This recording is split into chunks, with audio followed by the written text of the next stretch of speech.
पर साथ ही दब चुका है परमाणु युद्ध का ट्रिगर। देखिए इस रिपोर्ट में।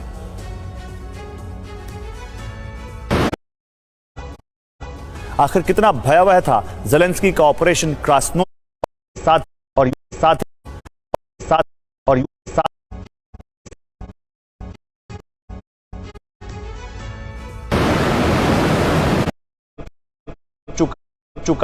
चुका है परमाणु युद्ध का ट्रिगर।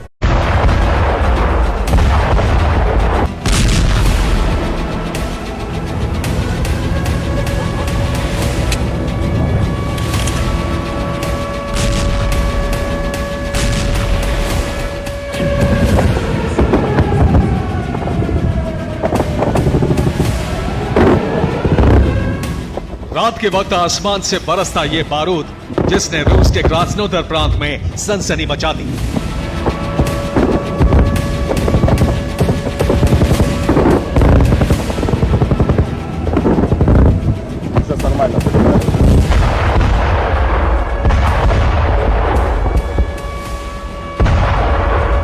मीडिया रिपोर्ट्स में दावा किया गया है कि यूक्रेनी सेना ने ब्लैक सी के रास्ते क्रास्नोदर प्रांत के तटीय इलाकों पर बारूदी कोहराम मचाया और इस हमले में रूसी नौसेना का बड़ा नेवल बेस तहस नहस हो गया।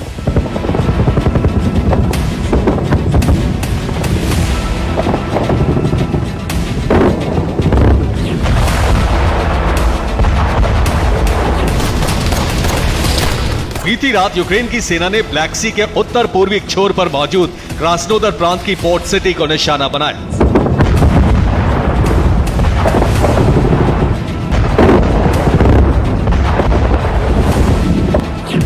यूक्रेन ने क्रास्नोदर की पोर्ट सिटी पर नेवल ड्रोन से हमला किया। यूक्रेनी सी बेबी ड्रोन ने नोवरोसिस्क नेवल बेस पर मिसाइलें दागी। दावा है कि यूक्रेन के इस हमले में रूसी नौसेना को भारी नुकसान हुआ।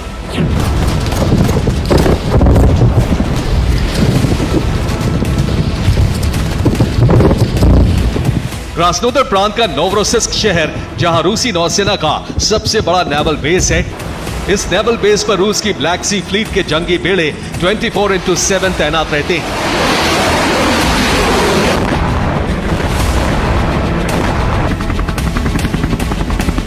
इसके अलावा कई डिस्ट्रॉयर और फ्रिगेट का ठिकाना भी क्रास्नोदर प्रांत का नोवरोसिस्क नेवल बेस है।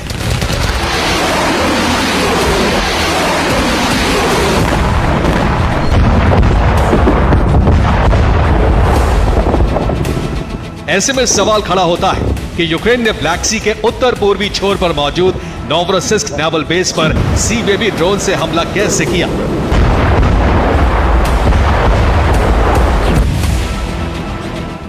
तो आपको बता दें कि क्रास्नोदर प्रांत में रूस की ब्लैक सी फ्लीट का हेडक्वार्टर है। नोवरोसिस्क नेवल बेस है जो काला सागर के उत्तर पूर्वी छोर पर बसा है।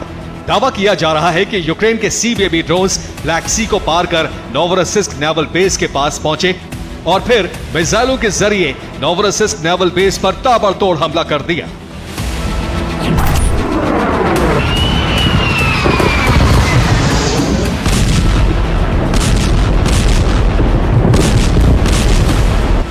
चार सितंबर की रात यूक्रेन के नेवल ड्रोन्स ने काला सागर के पास मौजूद नोवरोसिस्क नेवल बेस पर भीषण गदर मचाया।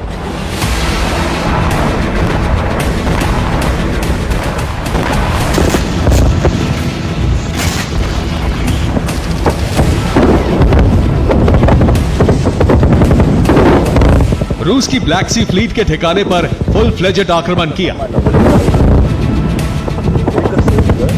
हालांकि रूस को क्या नुकसान हुआ, इससे जुड़ा कोई आंकड़ा या फिर डेटा सामने नहीं आया है, मगर दावा किया जा रहा है कि यूक्रेनी नौसेना के मागुरा V5 ड्रोन ने रूसी नेवल बेस पर हमले के लिए AA-11 आर्चर मिसाइल का इस्तेमाल किया।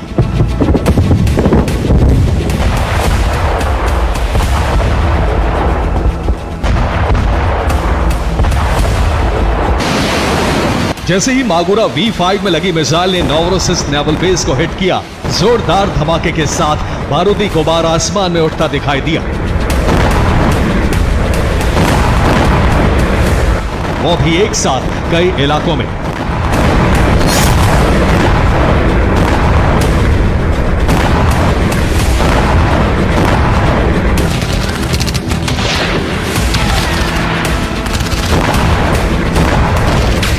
दरअसल ब्लैक सी और उसके आसपास मौजूद रूसी इलाकों में तबाही मचाने के लिए यूक्रेन हर दिन नए प्रयोग कर रहा है।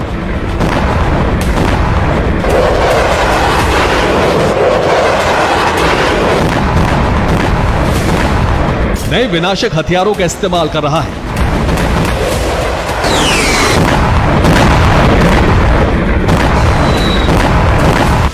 और अपने इसी प्लान के तहत ज़ेलेंस्की ब्रिगेड ने मागुरा V5 USV को आर्चर हेड सीकिंग मिसाइल से लैस किया था।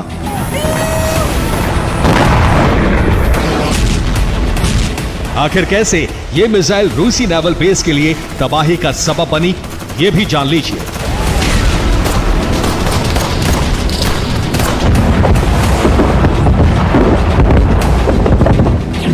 आर्चर मिसाइल की लंबाई करीब 10 मीटर होती है।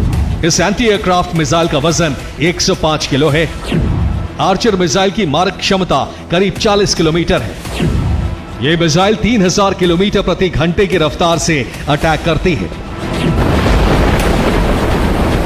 मागुरा V5 नेवल ड्रोन और आर्चर मिसाइल का ये डेडली कॉम्बिनेशन यूक्रेन के लिए गेम चेंजर तो वहीं रूस के लिए विध्वंसक साबित हो रहा है।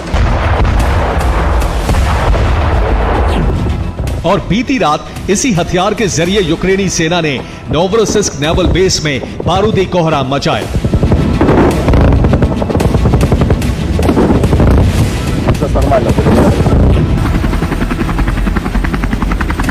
हालांकि रूसी वायुसेना ने इस हमले के बाद आज सुबह ब्लैक सी में मौजूद यूक्रेन के कई नेवल ड्रोन्स को तबाह किया।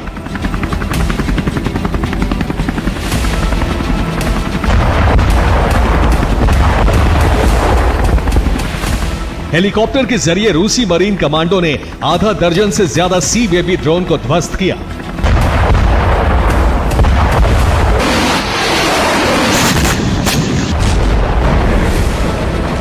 गौर करने वाली बात यह है कि एक तरफ क्रास्नोदर प्रांत का नोवरोसिस्क नेवल बेस बारूदी भूचाल से थर्राया, तो वहीं दूसरी तरफ क्रीमिया में भी यूक्रेन ने बैलिस्टिक मिसाइलों से प्रहार किया।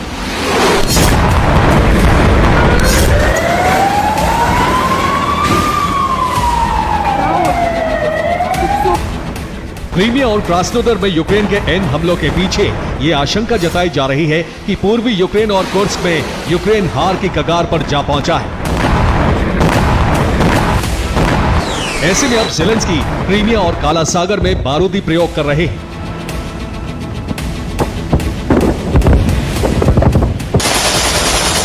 लेकिन यूक्रेन का ये दांव कब तक सफल होगा, फिलहाल इस पर सस्पेंस है।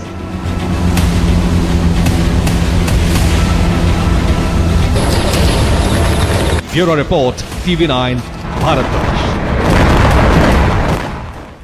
तो रूस यूक्रेन का युद्ध अब दो ऐसे ठिकानों पर पहुंच चुका है जहां से बड़ी तबाही के खतरे का सिग्नल मिल रहा है। रूस ने दुनिया को बार बार यूक्रेन के परमाणु रेडिएशन वाले प्लान को लेकर चेतावनी दी है। अब इंटरनेशनल एटॉमिक एनर्जी एजेंसी के चीफ ने ज़ैपोरिज़िया प्लांट का दौरा किया और माना कि वाकई हालात बेहद खतरनाक हो चुके हैं। एक कूलिंग टावर आग में तबाह हो चुका है, तो वही बिजली की सप्लाई रुकने की वजह से प्लांट में ब्लैकआउट का खतरा है। रूस का दावा है कि कुर्स्क और ज़ैपोरिज़िया दोनों प्लांट से यूक्रेन एटमी तबाही लाने की तैयारी कर चुका है।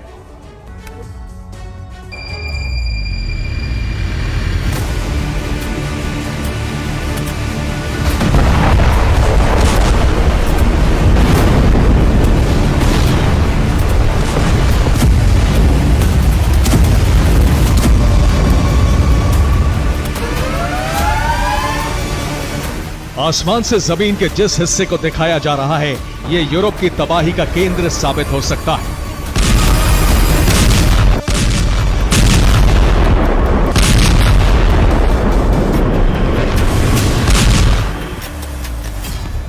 यहीं से ऐसा भूचाल आ सकता है जिसमें यूक्रेन, रूस और यूरोप तक बड़ी त्रासदी हो सकती है।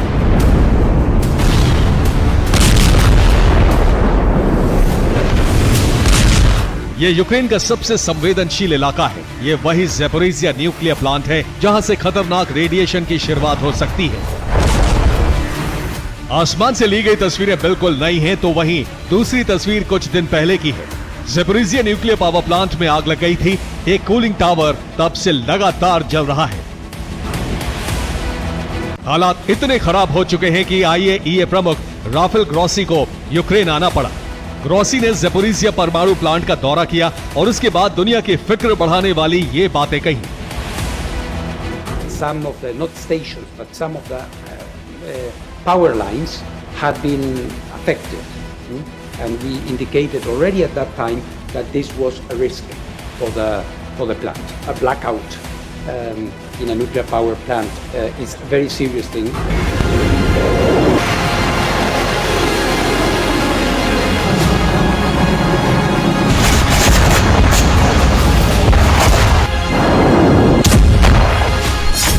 ग्रॉसी के मुताबिक यूक्रेन के हमले से ज़ेपोरिज़िया प्लांट में बिजली सप्लाई का तार टूट गया है। तार को दोबारा जोड़ने में दिक्कत हो रही है। यूक्रेन में ज़िरकॉन और इस्कंदर जैसी मिसाइलों के धमाके हुए।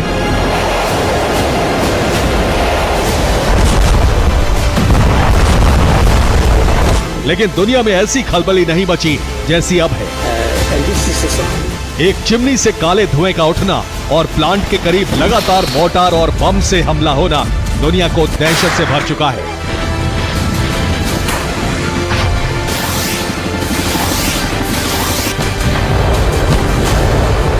खतरा सिर्फ यही नहीं है, बल्कि एटमी धमाके की दहशत के 2 एपिसेंटर हैं।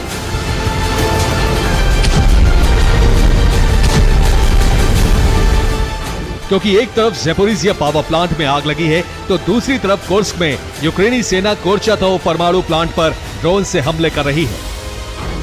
रूस का आरोप है कि यूक्रेन अपनी हार को टालने के लिए एटमी विनाश का षड्यंत्र रच रहा है और इसमें नेटो भी शामिल है।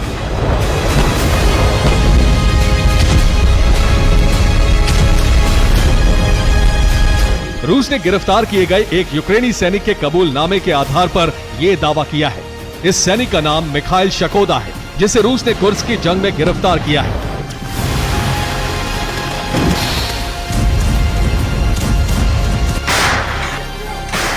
हालांकि यूक्रेन रूस पर ज़ेपोरिज़िया प्लांट में हमले का आरोप लगा रहा है।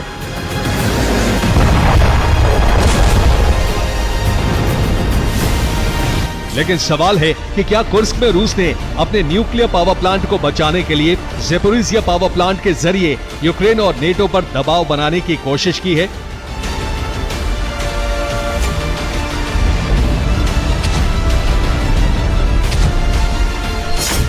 यह अंदेशा इसलिए क्योंकि ज़ेपोरिज़िया न्यूक्लियर पावर प्लांट पर रूस के सैनिकों का कब्जा है। रूस के सैनिक न्यूक्लियर पावर प्लांट की सुरक्षा कर रहे हैं।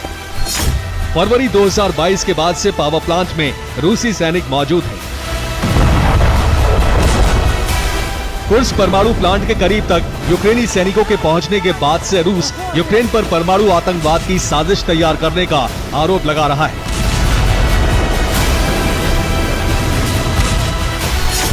आमतौर पर हवा का रुख समुद्र से जमीन की तरफ रहता है, इसलिए रूस को रेडिएशन से सबसे अधिक खतरा है। कुर्स्क से रूस के कई शहरों में रेडिएशन हो सकता है, जबकि ज़ेपोरिज़िया से यूरोप में भी तबाही आ सकती है। रूस का दावा है कि यूक्रेन रेडिएशन का भय दिखाकर नेटो को युद्ध में सीधे तौर पर शामिल कराना चाहता है। दूसरी तरफ यूक्रेन का दावा है कि रूस यूक्रेन को कुर्स्क से सैनिक वापस बुलाने के लिए मजबूर करना चाहता है। ज़ेपोरिज़िया की आग से अमेरिका और यूरोप पर दबाव बनेगा। नेटो यूक्रेन को कुर्स्क से सैनिक हटाने का आदेश दे सकता है। हालांकि कुर्स्क का कोर्चातोव न्यूक्लियर पावर प्लांट हो या फिर ज़ेपोरिज़िया न्यूक्लियर प्लांट, खतरा दोनों से बराबर है।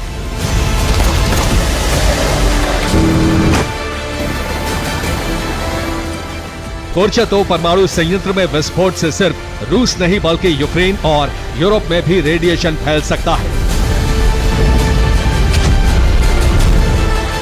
अब ज़ेपोरिज़िया हो या कोर्चातोव प्लांट, दोनों जगहों से यूरोपीय देशों को खतरा है।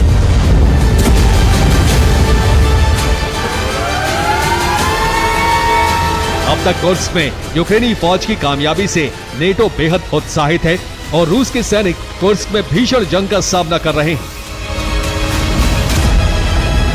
लेकिन वॉर एक्सपर्ट्स मान रहे हैं कि पुतिन कुर्स्क की जंग को अंतर्राष्ट्रीय स्तर पर हाईलाइट करना चाह रहे हैं, ताकि कुर्स्क के न्यूक्लियर पावर प्लांट से यूक्रेनी सैनिकों को दूर किया जा सके।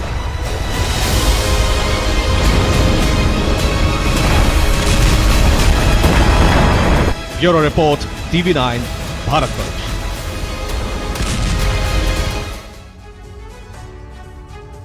उधर मिडिल ईस्ट में ईरान और इजरायल का टकराव अब अमेरिका तक जा पहुंचा है। ईरान ने इजरायली दूतावासों पर प्रॉक्सी हमले कराने शुरू कर दिए। बर्लिन के बाद वॉशिंगटन में भी इजरायली दूतावास पर हमले का दावा किया जा रहा है।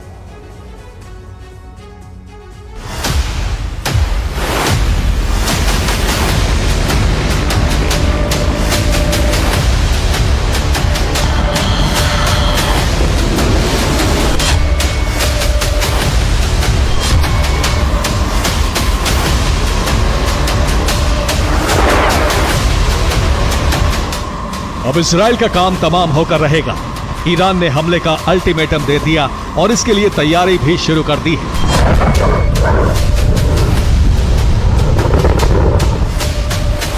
ईरान ने शक्ति प्रदर्शन का एक वीडियो भी जारी किया है जिसमें दावा किया गया है कि 400 सेकंड में वो इजराइल में हमला करके उसे दहला देगा। इस वीडियो में ईरान की फतेह मिसाइल को दिखाया गया है जो इजराइल को दहलाने का दम रखती है। वीडियो में फतेह मिसाइल का डिप्लॉयमेंट दिखाया है। साथ ही इसमें दिखाया है कि कैसे हमले से कोहराम मचाया जा सकता है।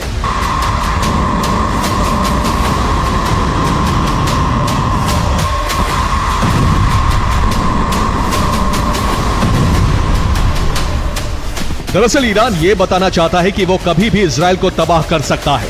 पेंटागन को अंदेशा है हमास चीफ इस्माइल हानिया और हिजबुल्लाह कमांडर फवाद शुक्र की मौत का बदला लेने में ईरान देर इसलिए कर रहा है कि वो अपना परमाणु कार्यक्रम पूरा कर लेना चाहता है। एक बार एटमी ताकत से लैस हो गया तो अमेरिका भी हमला करने से पहले 100 बार सोचेगा।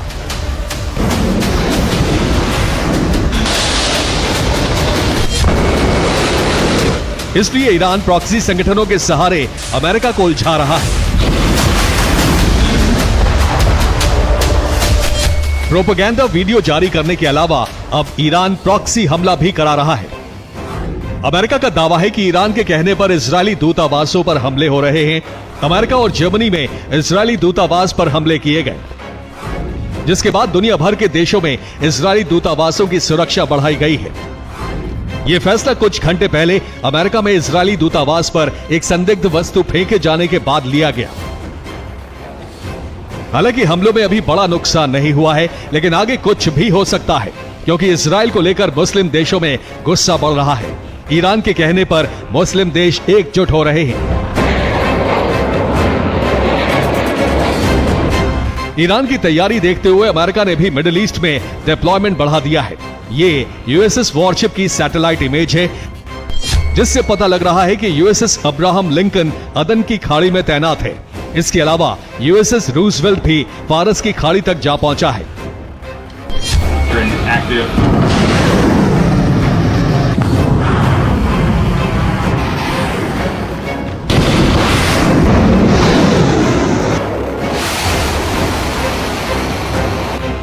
इसके अलावा छोटे वॉरशिप भी लाल सागर से लेकर भूमध्य सागर में तैनात किए गए हैं। साथ ही अमेरिकी नेवल कमांडो ईरान पर हमले की तैयारी कर रहे हैं।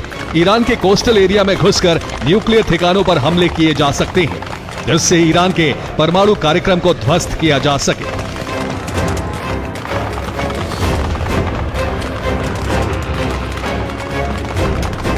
Bureau report, TV9 Bharatvarsh.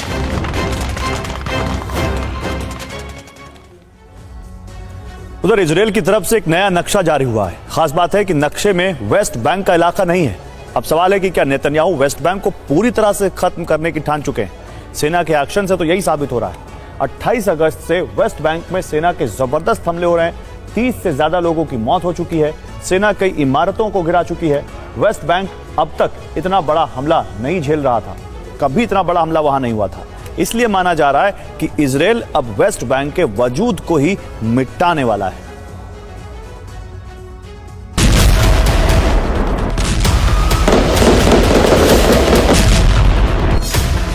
ताबड़तोड़ गोलीबारी, चुन चुनकर हमास के समर्थकों पर हमला।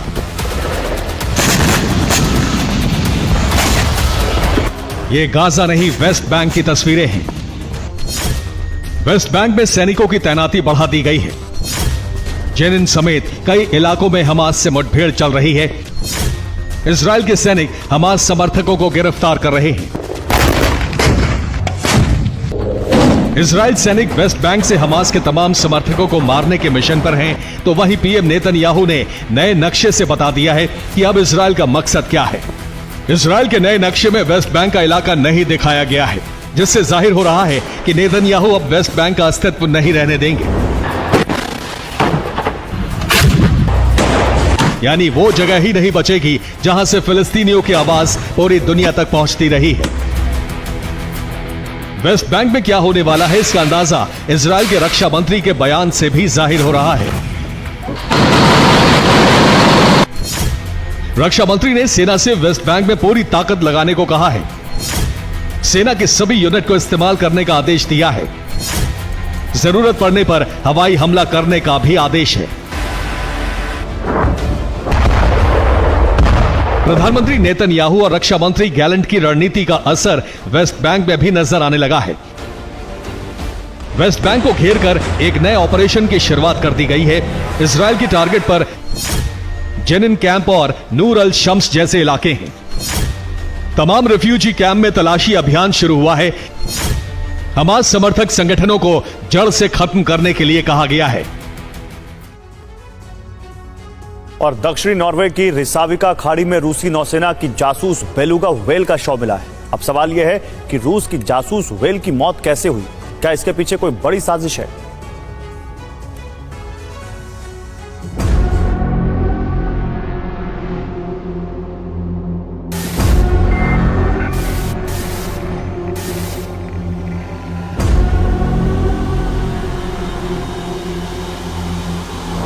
सफेद रंग की ये बेलुगा व्हेल कोई आम मछली नहीं, बल्कि रूसी नौसेना की स्पाई एजेंट थी।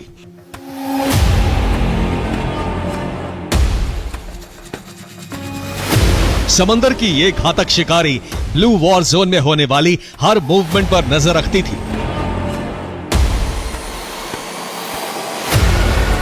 संवेदनशील इलाकों में लगातार गश्त लगाकर हर छोटी बड़ी जानकारी को मॉस्को के कंट्रोल रूम तक मुहैया कराती थी।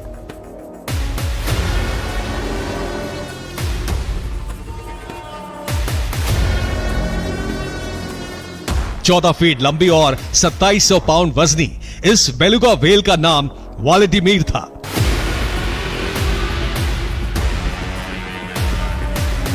जिसे पुतिन भी बेहद पसंद करते थे। मगर अब रूस की इस मरीन मैमल्स ब्रिगेड से जुड़ी एक जानकारी सामने आई है, वो ये कि रूस की जासूसी व्हेल नॉर्वे में समंदर तट पर मरी हुई पाई गई। इसका शव 31 अगस्त को नॉर्वे के रिसाविका खाड़ी में मिला। क्रेन की मदद से व्हेल के शव को पानी से बाहर निकाला गया। दरअसल दक्षिणी नॉर्वे के रिसाविका खाड़ी में मछुआरे को पानी में व्हाइट बेलुगा व्हेल का शव तैरता दिखाई दिया। इसके समंदर तट के पास मौजूद बंदरगाह पर शव की पड़ताल की गई तो पता चला कि यह बेलुगा व्हेल रूस की स्पाई व्हेल व्लादिमीर है।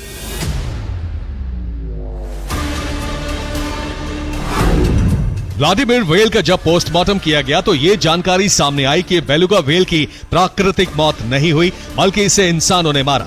हालांकि व्हेल के शरीर पर चोट के निशान नहीं थे। कुछ एक्सपर्ट दावा कर रहे हैं कि स्पाई व्हेल व्लादिमीर ने रूस के साथ धोखा किया। ऐसे में रूसी सेना ने इसे मौत के घाट उतार दिया, क्योंकि यह व्हेल कई दिनों बाद अपने निर्धारित इलाके से बाहर गई थी। इसमें कुछ जासूसी उपकरण लगे थे जिसे नेटो ने हैक कर लिया था। ऐसे में व्हेल से बढ़ते जासूसी के खतरे को भांपते हुए यह दावा किया जा रहा है कि रूसी सेना ने व्हेल को मृत्यु दंड दिया। हालांकि अब तक इसकी पुष्टि नहीं हुई है। Bureau report, TV9 Bharatvarsh.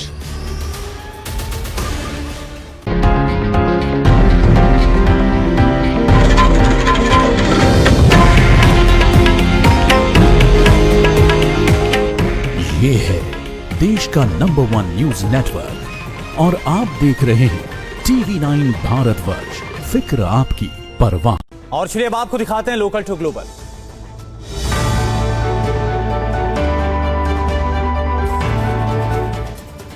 Singapore में पीएम मोदी का औपचारिक स्वागत। राष्ट्रपति शनमुग रत्नम से मुलाकात होगी।